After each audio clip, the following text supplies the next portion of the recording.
que na faculdade você aprendeu, mas você aprendeu mais um período, né? Tanto, imagino que o TCC foi uma baita experiência, mas também como trabalho. Você começou a fazer estágio cedo, como foi? No segundo semestre, eu fui pedir estágio na UNB-TV, que era a TV da própria universidade, que ficava no subsolo lá, assim.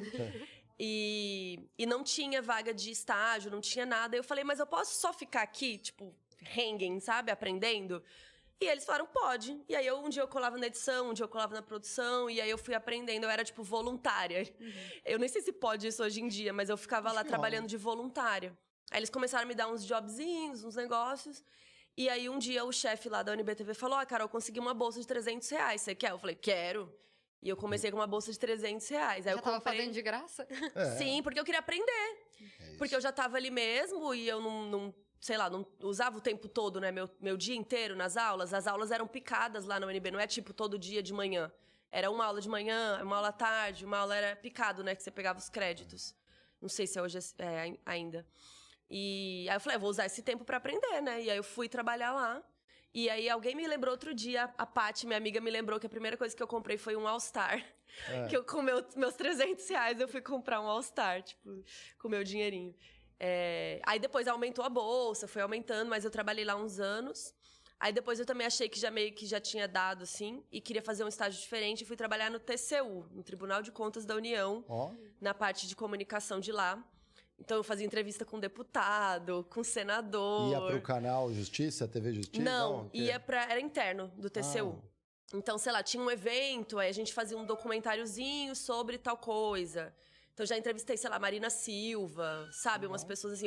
No dia que eu fui entrevistar o Collor, eu bati o carro num carro oficial. Tá brincando? E eu não fui, eu não Como assim? Como você bateu no carro? Essa pessoa, bati o carro num carro oficial. Coisa de morar em Brasília, né? Só quem viveu sabe. Só quem viveu sabe. Não, mas eu acho legal a gente falar isso, porque é uma coisa que eu sempre falo.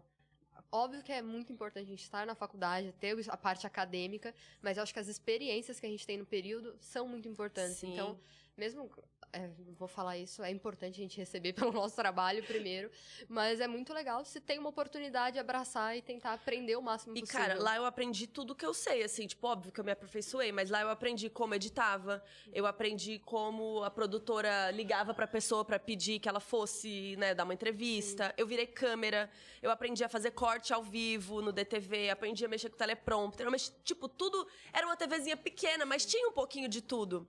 Então, eu aprendi... A minha primeira entrevista foi lá. A minha primeira entrevista é sofrível, gente. Mas eu fui. Porque a Joelma e o Chimbim estavam...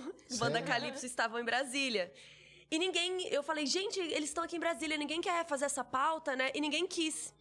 Aí eu falei, eu posso fazer? Eles falaram, pode. Só que eu não era produtora, eu não sabia fazer entrevista. Tipo, eu comecei a trabalhar lá mais focada na edição. Quando me deram a bolsa. Aí eu falei, bom... eu vou ligar lá, então. Aí eu liguei atrás da produção da Joelma e elas falaram que sim. Aí a gente marquei com câmera, organizei e fui lá gravar com Joelma. E aí foi assim, a primeira... É muito engraçado, porque eu falo assim, oi, não sei o quê, eu tô muito tímida. Ainda tem essa entrevista aí. E minha primeira entrevista da vida foi com a Joelma. E é legal porque se a gente pega empresas maiores, às vezes quando a gente começa num primeiro emprego, de fato, a gente não tem essas oportunidades. Então, às vezes, as pessoas não aproveitam tanto ali o próprio espaço da faculdade ou essas empresas menores, mas são nesses lugares que você tem mais espaço. E eu aprendi fazendo, né? E nessa época da faculdade também virei assistente de direção, que é uma coisa que também não me ensinaram naquela época na faculdade. Mas uma amiga minha que trabalhava numa produção, conhecia um diretor que estava precisando de uma ajuda. E aí eu falando com ele, fui entendendo as necessidades dele e tal. E aí eu fui atrás para entender como que fazia as coisas e eu aprendi fazendo, assim. E aí ele me chamava todo fim de semana. A gente fazia alguma gravação de shopping, sabe? Propaganda de Papai Noel, de shopping. Que louco. Conheci vários Papai Noéis de Brasília. Modelos, sabe? A gente fazia aqueles vídeos de modelo que fica passando na loja. Sim. Fazia umas coisas assim. Fazia curta. E aí comecei a virar continuista, assistente de direção no tempo livre. Enquanto eu fazia essas coisas também. Explica pra galera que é continuista. O continuista é aquela pessoa que deixa o filme ter a fluidez da coisa, porque o filme não é gravado na ordem que a gente vê na tela. Então, muitas vezes a gente grava o final antes do começo. Ou a gente grava uma cena que do meu lado grava hoje, o seu lado grava amanhã. né? E aí, às vezes, as coisas O mudam copo de lugar. sumiu. O continuista clássico é isso, mas a continuidade vai muito além, né? Porque tem continuidade do roteiro, das ideias da coisa, né? Que às vezes, em filmes muito grandes, pode passar batido, né? Sei lá, alguém cita... Eu vou dar um exemplo bem idiota, mas sei lá, você cita no começo do filme que sua mãe morreu. E daí, no meio do filme, alguém te liga e é a sua mãe. Sabe? Isso é uma continuidade. Óbvio que é muito raro isso acontecer. Sim. Mas tem coisas bobas, assim, que às vezes você com certeza já perceberam alguma coisa em algum filme que você fala... Uma troca de roupa, Sim. às vezes. Alguma coisa Um estranha. detalhe da roupa, um detalhe... Ou até de daquilo. roteiro mesmo, alguma coisa que você fala assim, nossa, mas isso não faz sentido com o que ele falou lá, A porta sabe? do carro tava fechada, ou... Também. Então, é mais ou menos por aí. Ele tava E falando por assistente de dentro, direção organiza a parte burocrática para o diretor focar na parte criativa.